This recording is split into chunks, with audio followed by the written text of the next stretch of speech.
നീ എവിടെ നനങ്ങ ഇവിടെ ഞാൻ തീർത്താളി ആ സ്വർണ്ണം എനിക്ക് തന്ന മര്യാദക്ക് ഞാൻ പോയിക്കോളാം. ഒരു പണി ചെയ്യുമ്പോ വെട്ടുപ്പായിട്ട് ചെയ്യണ്ടടാ. നിന്റെ കയ്യിലുള്ള ടാറ്റു മതിയടാ നീ ആരാണെന്ന് മനസ്സിലായേ.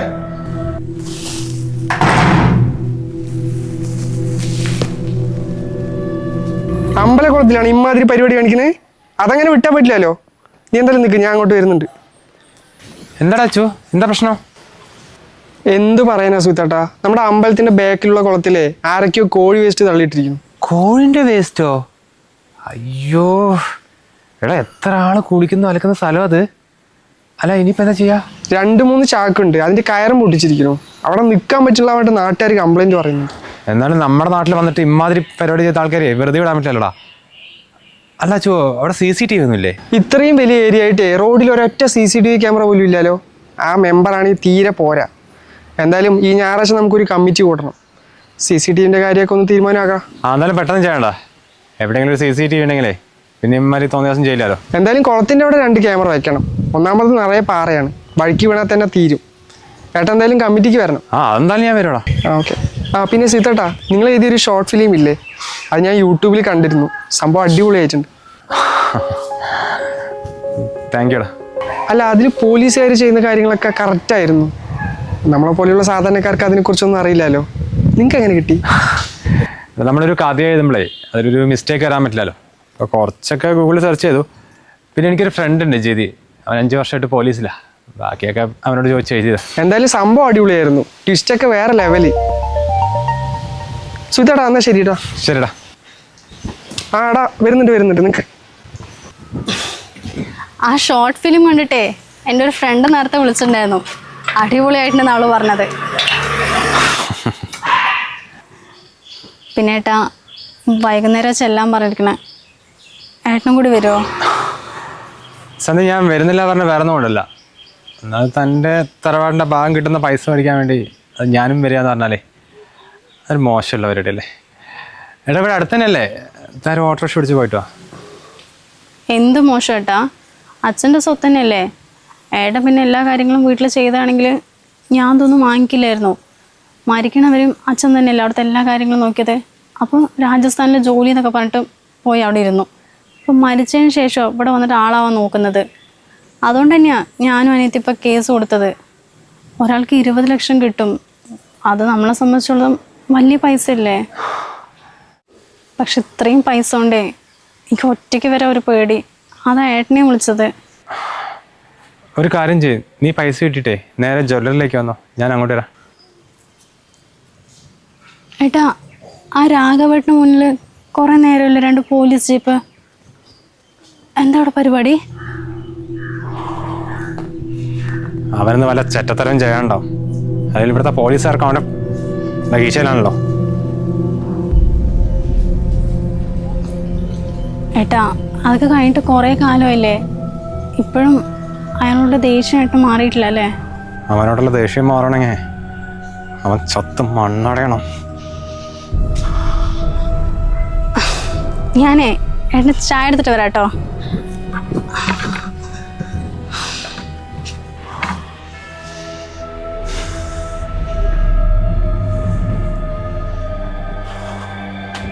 ഒരു 15 ലക്ഷം രൂപയുടെ കാര്യമേ നിന്റെ അച്ഛൻ്റെ കയ്യിൽ കോടികളൊക്കെ ഉള്ളതല്ലേ, ഒന്ന് ചോദിച്ചു നോക്കടാ. 15 ലക്ഷത്തിന് വേണ്ടി തന്തയുടെ കാല് പിടിക്കാനൊന്നും എന്നെ കൊണ്ടാവില്ലടാ. ആദ്യം നിന്റെ ഈഗോ ഒന്ന് മാറ്റി വെക്കടാ.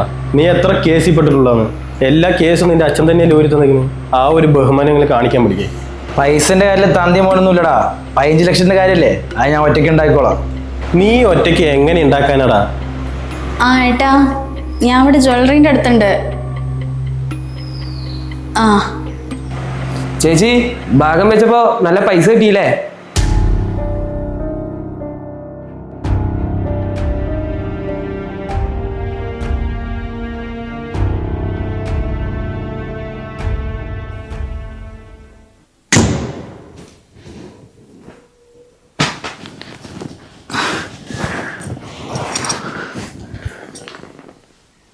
എന്താണ് സൗണ്ട്?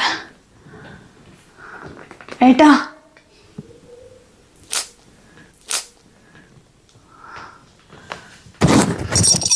തോന്നിയതായിരിക്കും.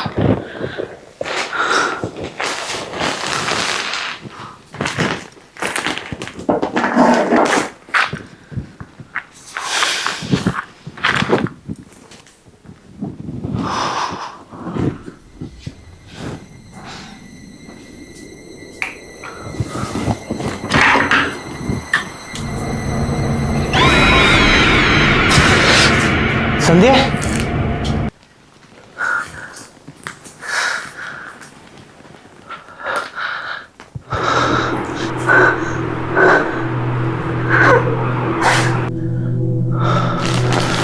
നീ എവിടെ നനങ്ങ ഇവിടെ ഞാൻ തീർത്തോളി.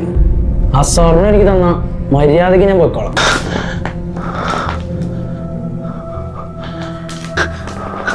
അതിനോട് സ്വർണ്ണമൊന്നുമില്ല. ആരോടടി പറയുന്നു? ഇവിടെ സാധനം ഉണ്ടെന്ന് പറഞ്ഞിട്ട് തന്നെ ഇങ്ങോട്ട് വന്നിരിക്കുന്നു.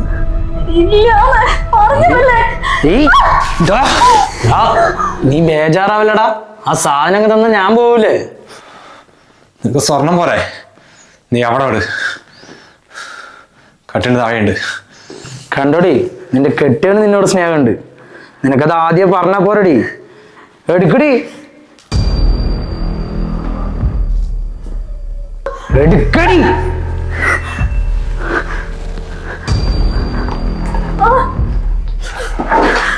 താ.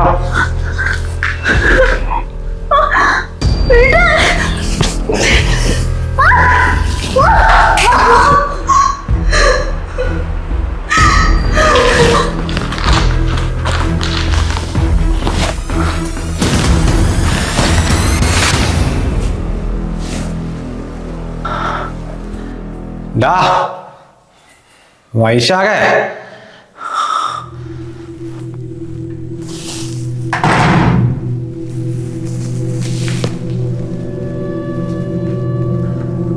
ഒരു പണി ചെയ്യുമ്പോ വെട്ടുപ്പായിട്ട് ചെയ്യണ്ടടാ.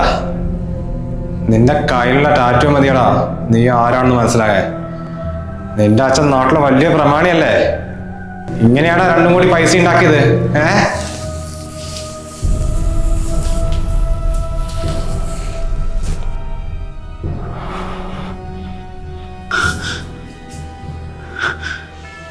നീയാള് കൊള്ളാലടാ. കഥ എഴുതുന്ന ആളായതുകൊണ്ട് എല്ലാം നിരീക്ഷിക്കുംല്ലേ?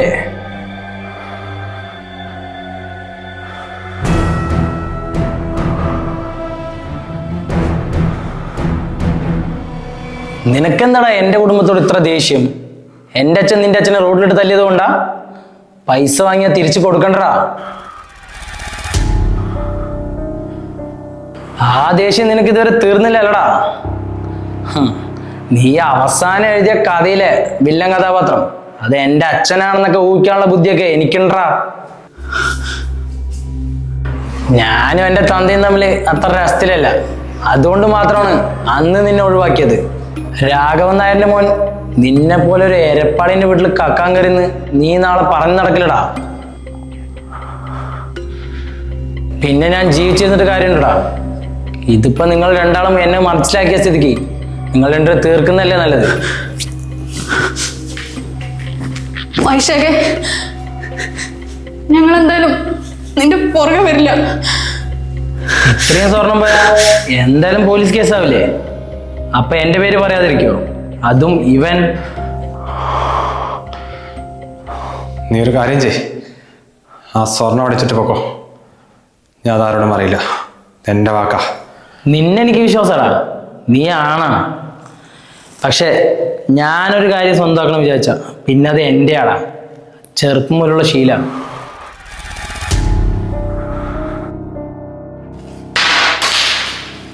ഡോറ് പൊളിക്കാൻ കൊണ്ടെന്താ? ഇപ്പൊ എന്തായാലും അതിനൊരു ആവശ്യം വന്നില്ലടാ.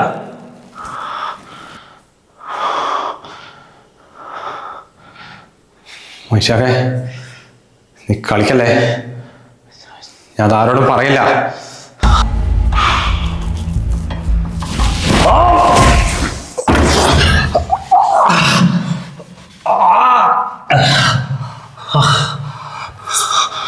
ആദ്യം നിന്നെ കൊല്ലും, അത് കഴിഞ്ഞാൽ നിന്റെ ഭാര്യയും കൊല്ലും.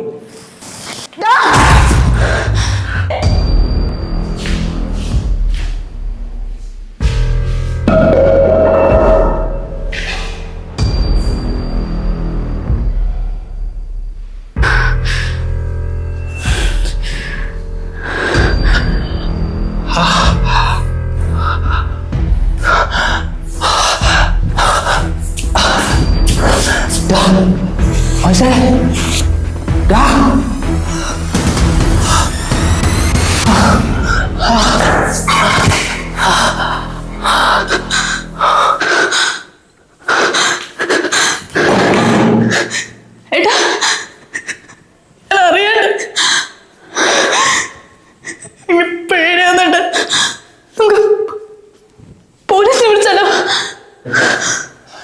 ഏത് പോലീസ്? എല്ലാം അവൻ്റെ പോക്കറ്റിലല്ലേ? അല്ലെങ്കിൽ ആ രാഘവന്റെ മോൻ ഇവിടെ കക്കാൻ വന്നിട്ട് നമ്മളിങ്ങനെ ചെയ്തെന്ന് ഏതെങ്കിലും പോലീസ് എഴുതുന്നു തോന്നുന്നുണ്ടാ? നമ്മളെന്തായാലും കൊടുക്കും സന്ധ്യ. ഇവന് വേണ്ടി നമ്മളെന്തായാലും ജയിലിൽ കിടക്കില്ല.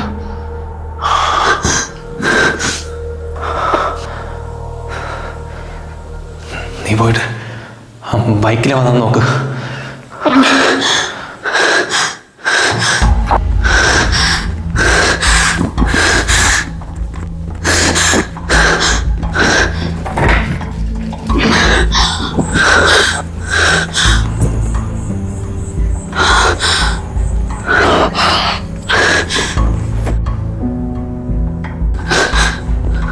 ആട്ടാ,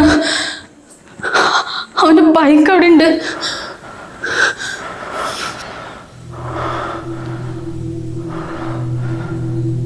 നീ പോയിട്ട് തോർത്തോണ്ടോ? എന്തിനാട്ടാ? കൊണ്ടുവാ സന്ധ്യേ.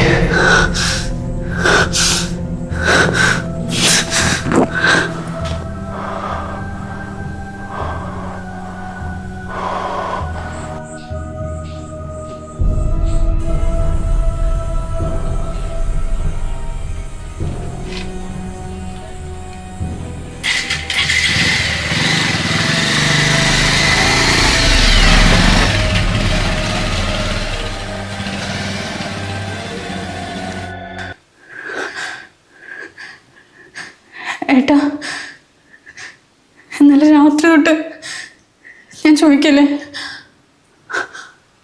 അവൻ്റെ ബോഡി നിങ്ങൾ എവിടെയാണ് കൊണ്ടിട്ടത്? അതറിയാണ്ട് എനിക്കൊരു മനസ്സമാധാനം കിട്ടില്ല. ഒന്ന് പറയട്ടാ.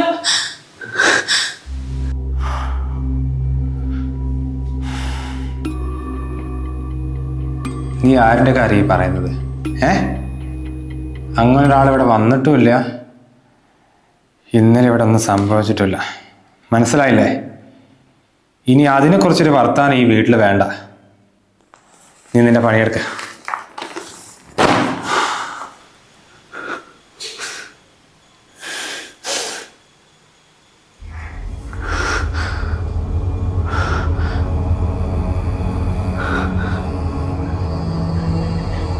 ഏട്ടാ, എന്താ കുറെ ആൾക്കാര് അങ്ങോട്ട് ഓടുന്നത്? അതെനിക്കെങ്ങനെ അറിയാനാ? നീ പോയി നോക്ക്.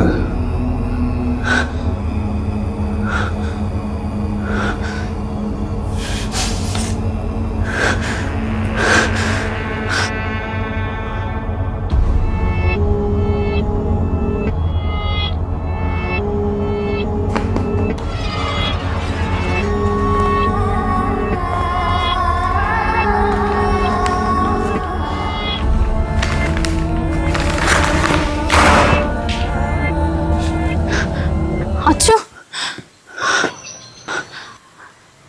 എല്ലാരും എന്താ അങ്ങോട്ട് ഓടുന്നത്? എന്തെങ്കിലും പ്രശ്നമുണ്ടാ? അപ്പൊ ചേച്ചി ഇതൊന്നും അറിഞ്ഞില്ലേ? നമ്മുടെ രാഘവേണ്ട മോനില്ലേ വൈശാഖ്, അവനാണ് ഈ കള്ളും കഞ്ചാവൊക്കെ അടിച്ചിട്ടേ അമ്പലത്തിന്റെ ബാക്കിലുള്ള കുളത്തിലേ ബൈക്കും അവനും കൂടി ചെന്ന് വീണ് പാറ തലക്കടിച്ചു എന്ന് തോന്നുന്നു. സംഭവം സ്പോട്ടിൽ തീർന്നു. എന്തായാലും ഞാനൊന്ന് അവിടെ വരെ പോട്ടെ. ശരി ശരി.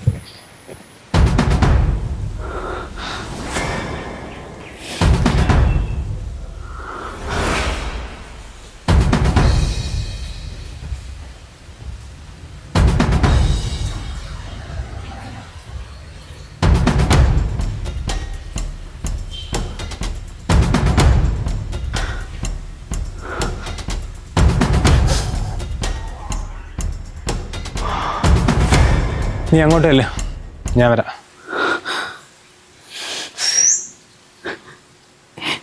ഇല്ല ഏട്ടാ, എനിക്ക് പറ്റില്ല. നിന്നോട് ചെല്ലാനല്ലേ ഞാൻ പറയുന്നത്. ചെരുപ്പിട്ട് വേഗം പോ.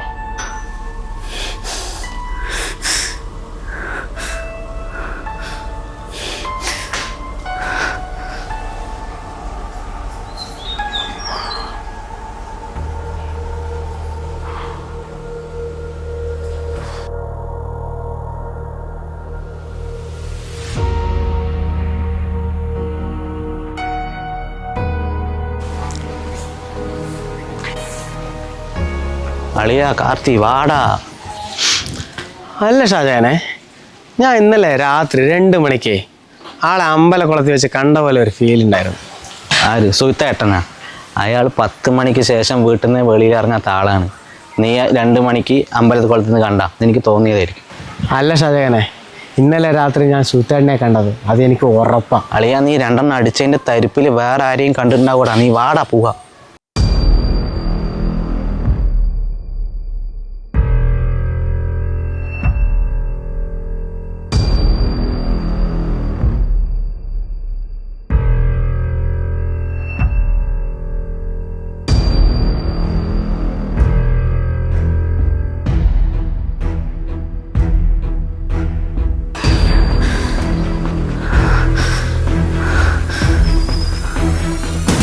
ഏട്ടാ, അവന് ബോധമില്ലാണ്ട് ബൈക്കും അവനും കൂടി കുളത്തിൽ വീണ് മരിച്ചു എന്നല്ലേ എല്ലാവരും വിചാരിച്ചിരിക്കണത്.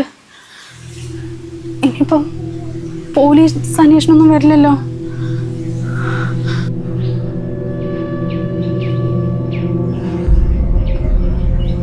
പോലീസ് വരും. പക്ഷെ ഇതിൻ്റെ പേരിൽ നീയോ ഞാനോ ജയിലിൽ പോകേണ്ടി വരില്ല. അതെൻ്റെ ഉറപ്പാണ്.